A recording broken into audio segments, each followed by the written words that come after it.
बिस्मिल्लाहिर्रहमानिर्रहीम।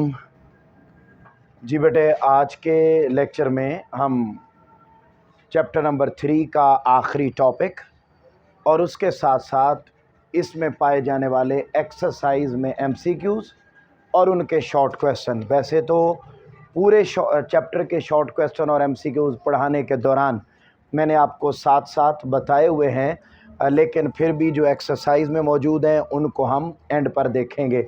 मेरे बेटो, आज का हमारा जो टॉपिक है, आज के लेक्चर का पहला हिस्सा वो है, बोलिए क्या लिखा हुआ है? पानी, ज़मीन, नबातात और जंगली है उनमें हायल मुश्किलात। आपने पीछे पढ़ा कि पानी को भी प्रॉब्लम है, पानी आलूदा हो गया। आपने पढ़ा दरख्तों को भी मसाइल का सामना है। आपने पिछले टॉपिक में ही पढ़ा कि जंगली हयात वो भी महफूज नहीं हैं।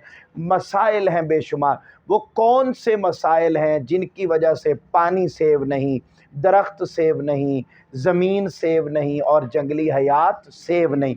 बेटे, आपके सामने यहाँ आप अपनी बुक पर देखेंगे ना, तो वहाँ आपको लिखा हुआ नज़र आएगा वाटर, पानी लिखा हुआ नज़र आ रहा है ना मेरे पुत्रों? ये जो पानी लिखा हुआ है, पानी, इसके नीचे जो मसाइल हैं वो एक पैराग्राफ की सूरत में लिखे हुए हैं। आपने इनको पैराग्राफ की सूरत में नहीं लिखना, बल्कि हर सेंटेंस पर अलग अलग हेडिंग आएगी और आपने हेडिंग्स के साथ उसको अटेम्प्ट करना है। मसलन पहला पॉइंट ज़रा लिखें अपनी बुक पर। पानी में पहली लाइन पर लिखेंगे पोल्यूटेड वाटर, नहीं पोल्यूटेड वाटर, पानी का आलूदा होना, पानी का आलूदा होना। कहता है हमारा पानी चूँकि उसके अंदर सेवरेज ट्रीटमेंट प्लांट नहीं लगाए हुए, जिसकी वजह से हर गुज़रते दिन के साथ पानी आलूदा हो रहा है। फिर बेटे सेकंड पॉइंट, वहाँ हेडिंग लिखेंगे पानी का ज़ाया होना, पानी का ज़ाया होना। जल्दी से बेटे लिखते जाएं ताकि हम विद इन टाइम लेक्चर को मुकम्मल कर सकें। पानी का ज़ाया होना, वेस्टेज ऑफ वाटर, चूँकि हमें खेतों में पानी को पहुंचाना होता है, तो खेतों तक पानी को पहुंचाने के लिए रास्ते में नहरों में पानी बहुत सारा ज़ाया हो जाता है। ये दूसरा प्रॉब्लम है पानी का। तीसरा प्रॉब्लम क्या है बेटा? Non cemented canals. अगले सेंटेंस पर, नहरों का कच्चा होना। बहुत सारी नहरें, बल्कि सारी नहरें ही कच्ची हैं, जिसकी वजह से बहुत सारा पानी तो ज़मीन के अंदर नीचे चला जाता है और वो भी ज़ाया हो जाता है। उसके बाद अगला पॉइंट लिखें बेटा, वसाइल की कमी। अगले लाइन पर वसाइल की कमी, लैक ऑफ रिसोर्सेज। हमारे मुल्क में उन नहरों को पक्का करने के लिए पैसे नहीं हैं। फिर बेटे अगला पॉइंट लिखें, डैमों की कमी, डैमों की कमी, लैक ऑफ डैम्स। हमारे मुल्क में बेटे हर सेंटेंस पर हेडिंग लिखते जाएं, जैसे जैसे लिख रहा हूँ ऐसे ही आपने लिखना है। कोई बच्चा ऐसा ना हो जिसने ये हेडिंग्स ना लिखी हो। अगला प्रॉब्लम बेटे, डैम नहीं हमारे मुल्क में, जिसकी वजह से पानी समंदर में ज़ाया हो जाता है। डैम बनाने की ज़रूरत है। उसके बाद लास्ट सेंटेंस पर लिखेंगे बेटा, आबपाशी के पुराने तरीके, आबपाशी के पुराने तरीके। अगला प्रॉब्लम हमारे मुल्क का ये है कि बेटा इसमें आबपाशी, आबपाशी कहते हैं इरिगेशन, इरिगेशन ऑफ वाटर। जी बेटा, क्रॉप्स को, फसलों को पानी देने के तरीके पुराने, उन पुराने तरीक़ों की वजह से भी पानी बहुत सारा ज़ाया हो जाता। तो ये बेटे हैं पानी के मसाइल। उसके बाद आगे आ जाएं बेटा, और अगली बात आ रही है ज़मीन। हमारी लैंड, हमारी ज़मीन बेटे वो भी बेशुमार मसाइल और प्रॉब्लम्स का सामना कर रही है। क्या क्या प्रॉब्लम ज़मीन को आ रहे हैं? नंबर 1 बेटे लिखेंगे जी, सेमोथोर। हमारी ज़मीन में सेमोथोर, वाटर लॉगिंग एंड सैलिनिटी, ये बहुत ज़्यादा पाई जाती है, लिहाजा उसको ख़त्म करने के लिए इक़दामात करना होंगे। फिर बेटे इसके लिए हम क्या कर सकते हैं? ट्यूबवेल लगाए जा सकते हैं। तो आप सेकंड सेंटेंस पर लिखेंगे ट्यूबवेल लगाना, ट्यूबवेल लगाना, installation of tubewells, installation of tubewells, tubewell लगाकर इस प्रॉब्लम को ख़त्म किया जा सकता है। फिर उसके बाद अगला बेटे आप लिखेंगे जी ज़रात के लिए ज़मीन का कम होना, आप लैक ऑफ लैंड लिख लें बस, इंग्लिश वाले, lack of land for cultivation. बेटे ज़रात के लिए ज़मीन कम हो रही है क्योंकि हम ज़्यादा से ज़्यादा स्कीमें बना रहे हैं, गार्डन्स बना रहे हैं, मोटरवेज़ बना रहे हैं, फैक्ट्रियां बना रहे हैं, रिहायशी स्कीमें बना रहे हैं, जंगलात को काट रहे हैं। उसके बाद बेटे अगला प्रॉब्लम क्या है, वो कहता है जी इन इंसानी सरगर्मियों को महदूद करके ज़मीन को बचाया जा सकता है। ये यहाँ तक आ जाएगा। उसके बाद अगले पॉइंट पर आप हेडिंग लिखेंगे गार्बेज, जो कूड़ा क्रिकेट है, कूड़ा क्रिकेट। बेटे ये कूड़ा क्रिकेट ये जगह जगह फेंक दिया जाता है, उससे भी हमारी ज़मीन गंदी हो रही है। अगला बेटे लिखेंगे काश्तकारी के पुराने तरीके।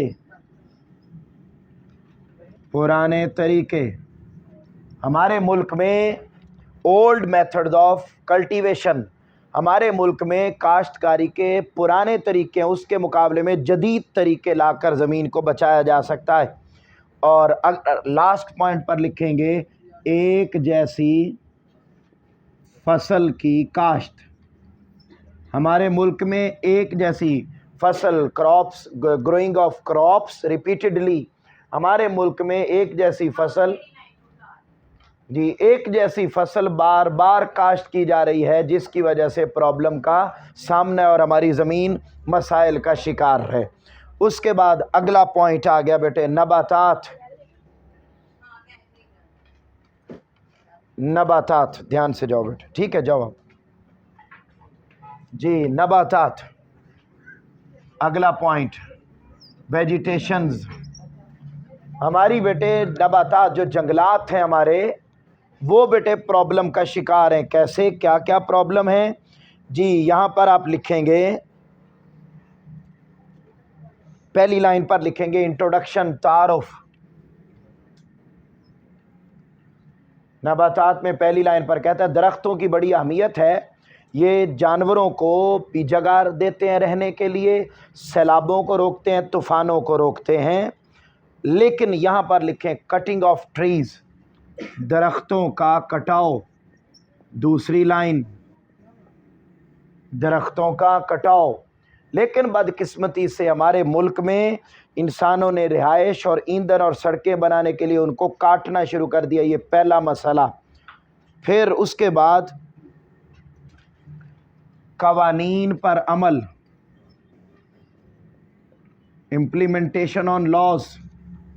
हमारे मुल्क में दरख्तों से मुताल्लिक बनाए गए कवानीन पर अमल नहीं होता, ये एक अगला प्रॉब्लम है, लिहाजा उन कवानीन पर अमल करने की ज़रूरत है। उसके बाद बेटे अगले पॉइंट पर आ जाएंगे और अगले पॉइंट पर आप हेडिंग लिखेंगे जी नबातात का मुस्तकबिल, फ्यूचर ऑफ वेजिटेशन। लिहाजा तमाम गवर्नमेंट को और कम्युनिटी को, आवाम को मिलजुल कर दरख्तों को महफूज करने के लिए और इनका मुस्तकबिल महफूज बनाने के लिए इक़दाम करने होंगे। फिर बेटा अगले सेंटेंस पर लिखेंगे शऊर, बेदारी शऊर या शऊर की बेदारी, अवेयरनेस। पब्लिक में अवेयरनेस नहीं है दरख्तों की अहमियत के लिए, तो लिहाजा आवाम को अहमियत देने की ज़रूरत है और उनका शऊर बेदार करने की ज़रूरत है कि जी अवेयरनेस बस।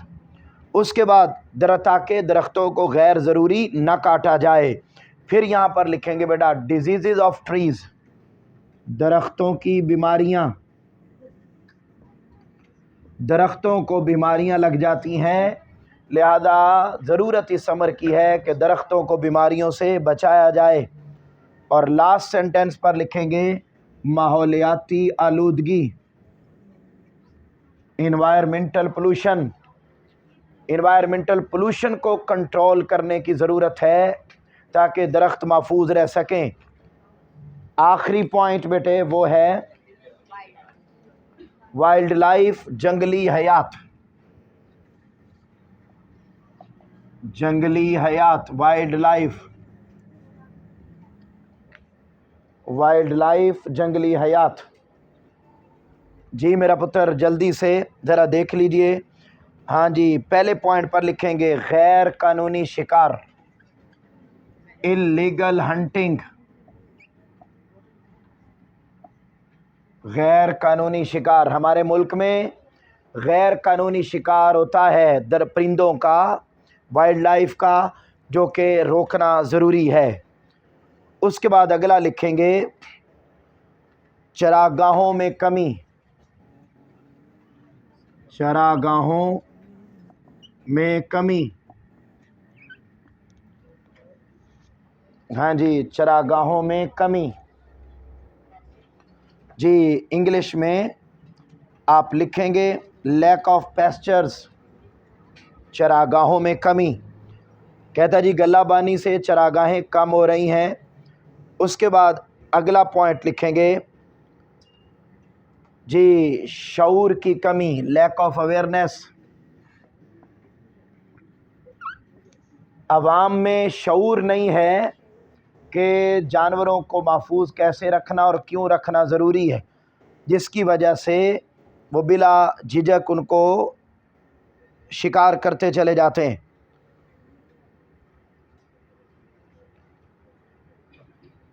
जी उसके बाद बेटा अगले सेंटेंस पर लिखेंगे अदर वेज ऑफ इनकम, आमदनी के दिगर ज़राए। अवाम को शऊर देना चाहिए कि जो लोग दरख्तों परिंदों का शिकार करके रोज़ी कमाते हैं, वो परिंदों को शिकार करने के रोज़ी कमाने की बजाय रोज़ी के और तरीके तलाश करें। उसके बाद अगला है बेटे आबादी में इजाफ़ा, ओवर पॉपुलेशन। हमारे मुल्क में अगला प्रॉब्लम सबसे बड़ा वो ये है कि हमारे मुल्क में आबादी अंधाधुंध बढ़ती जा रही है, धुंध की तरह, जिसकी वजह से जानवरों को नुकसान होता है, उनका शिकार किया जाता है। अगला पॉइंट बेटा लैक ऑफ वाटर, पानी की कमी। पानी ही मुयस्सर नहीं है, जिसकी वजह से जंगली हयात बेटे मर जाती हैं। उसके बाद अगला लिखेंगे माइग्रेशन ऑफ वाइल्ड लाइफ, जानवरों की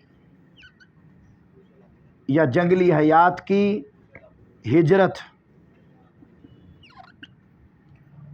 हमारे मुल्क में दरख्त कम हो रहे हैं, पानी नहीं है, मसाइल हैं, तो दरख्त जानवर और जंगली हयात बहुत बड़ी तादाद में माइग्रेट करके दूसरे मुल्कों की तरफ जा रहे हैं। उन्हें किसी किस्म का वीज़ा लगवाने की ज़रूरत नहीं है, लिहाजा ज़रूरत है कि जंगली हयात की कटाई से परहेज़ किया जाए। ये बेटा मैंने आपको चारों के अंदर निशानात हेडिंग्स लिखवा दी और बता दिया कि क्या क्या इसके अंदर हेडिंग्स आ सकती हैं। ये चारों के चारों पॉइंट अलग अलग शॉर्ट हैं।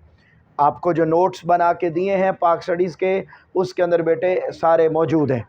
अब आएँ बुक की तरफ और बुक पर जो MCQs हैं उनको सॉल्व करें। पहला फर्स्ट MCQ, पाकिस्तान के मैदानी इलाके में मौसम गर्मा में औसत दर्जा हरारत होता है 40 डिग्री। पाकिस्तान का कुल रकबा है 796,096 square kilometre, B option. K2 पहाड़ वाक़े है कोहे कराकरम, बी ऑप्शन। किसी भी मुल्क की तरक्की के लिए उसके कुल रकबा का जितना हिस्सा 25%, 25%। नांगा पर्वत की बुलंदी है 8126 metre, B option. Karachi Pakistan का सबसे बड़ा शहर है, इसकी वजह शोहरत, सनत, इंडस्ट्री। पाकिस्तान के शुमाल मशरिक में वाक़े है चीन, चाइना। सियाचन बल्ती ज़ुबान का लफ्ज़ है जिसके माना है जंगली गुलाब। Language Balti language. जंगली गुलाब, वो आप देखें उसमें सियाचन के पॉइंट में ग्लेशियर में फर्स्ट लाइन में लिखा हुआ है जी। उसके बाद दरियाए सिंध इंडस पाकिस्तान का सबसे बड़ा दरिया है। पाकिस्तान के सिर्फ 5% हिस्से पर जंगलात, स्मोक धुंध और धुएं का अमेज़ा है। धुएं, स्मोक। अच्छा जी, उसके बाद जी मोहल्ले वकू की तारीफ़ करें। ये आ जाएं आप अपने पीछे, पहला क्वेश्चन, ये पेज नंबर 51 पर आ जाएं। सॉरी, ये पेज नंबर है 59, ये जहाँ बल्कि 60 है, 60 ये जहाँ लिखा हुआ है जोग्राफियाई मोहल्ले वकू के लिहाज से पाकिस्तान 23.5 दर्जे से 37 दर्जे अर्ज़बल शुमाली और 61 से ये एंड तक बहीरा अरब वाक़े है तक ऑलरेडी आपको अंडरलाइन करवाया हुआ है। उसके बाद पाकिस्तान के 4 कुदरती ख़ित्तों के नाम, पेज नंबर 69 जी। तो मोहल्ले वकू जो पहले वाला है वो नहीं है, जो मैंने बताया ये आंसर करेक्ट है जी। पाकिस्तान के 4 कुदरती ख़ित्तों नेचुरल रीजन्स के नाम, पेज नंबर 69 जल्दी से 69 पेज नंबर निकाल लिया। अच्छा, ये पेज नंबर 80 पर है, 80 पर, ओके। पेज नंबर 80 पर पाकिस्तान के 4 कुदरती ख़ित्तों के नाम, ये पेज नंबर 80। ये चारों के नाम 5 लिखे हुए हैं, लेकिन आपने 4 नाम याद करने, मैदानी ख़ित्ता, सहराई ख़ित्ता, साहिली ख़ित्ता, खुश्क और नीम खुश्क ख़ित्ता, मरतूब और नीम मरतूब। पेज नंबर 80 पर, पेज नंबर 80, वो इधर गलत वो बोल दिया, 80 पर। उसके बाद सेमोथोर का मफहूम, पेज नंबर 89, ये आ जाए सेम और थोर। कल आपको पढ़ाया था वाटर लॉगिंग एंड सैलिनिटी, ये इसमें बेटा पहले ऊपर थोर की तारीफ़ अंडरलाइन कर लें और फिर नीचे सेम की तारीफ़। कल आपने पढ़ा भी था, इसको याद भी किया। अगला है जंगलात के 2 फ़वाइद, ये पेज नंबर 79। ये जंगलात के 2, ये जो जंगलात की अहमियत है 78 और 79 पर, तो आप इनमें से कोई से 2 पॉइंट कर लें। अगला है पाकिस्तान में पाए जाने वाले 3 ग्लेशियर्स के नाम, पेज नंबर 73, पेज नंबर 72 और 73। ये 72 पे नीचे नाम लिखे हुए हैं सिर्फ, और 73 पर भी नाम लिखे हुए हैं डिटेल के साथ। तो आप इनमें से कोई से 3 नाम, सिर्फ नाम। अगला है पानी की आलूदगी से बचाव के 2 तरीके, पेज नंबर 87। मैं बता देता हूँ जी, ये पेज नंबर 87 निकालें ज़रा।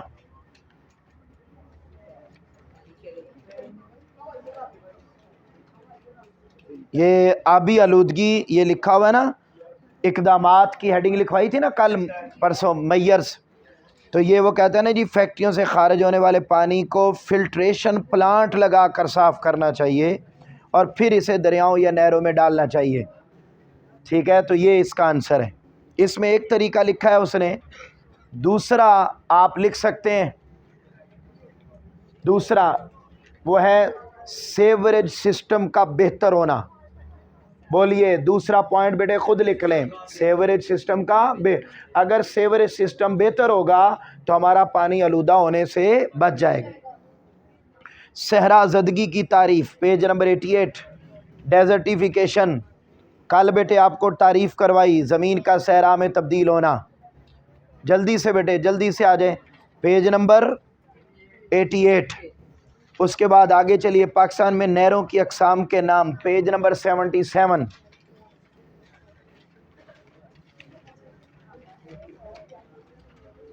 जल्दी बेटे जल्दी, शाबाश। Page number 77। उसके बाद आगे आ जाएं, ज़मीनी दर्जा हरारत में इजाफे की वजह से किस किस्म की मौसमियाती तब्दीलियाँ वक़ू पज़ीर हो रही हैं।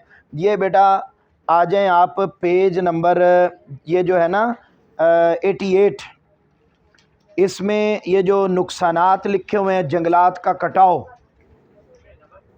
पेज नंबर 88, इसमें मैंने हेडिंग लिखवाई थी नुकसानात। तो ये जो है ना लिखा हुआ है, जंगलात को अर्ज़ पर ऑक्सीजन मुहैया करने का वाहिद ज़रिया है, इनके बेदरेग कटाई से ऑक्सीजन की फरामी में कमी पैदा हो रही, कार्बन डाइऑक्साइड में इजाफा हो रहा है मॉल। तो आपने बेटा ये जंगलात का लफ्ज़ काट के आगे आपने बताना है ऑक्सीजन कम हो रही है, कार्बन डाइऑक्साइड बढ़ रही है, माहौल ख़राब हो रहा है, दर्जा हरारत में इजाफा हो रहा है, बारिशें कम हो रही हैं। ये बेटे इसके नुकसानात, ये तब्दीलियाँ आ रही। उसके बाद आगे जंगलात के कटाव के 2 नुकसानात लिखें। बेटे यही आंसर जंगलात के कटाव का है, तो दोनों का एक ही आंसर है। उसमें ज़मीनी कटाव आ जाएगा, इसमें क्या आ जाएगा बोलो ना, ठीक है, जंगलात का आ जाए। ये बेटा आपकी एक्सरसाइज होगी मुकम्मल, इसको कर लें। चलो जी।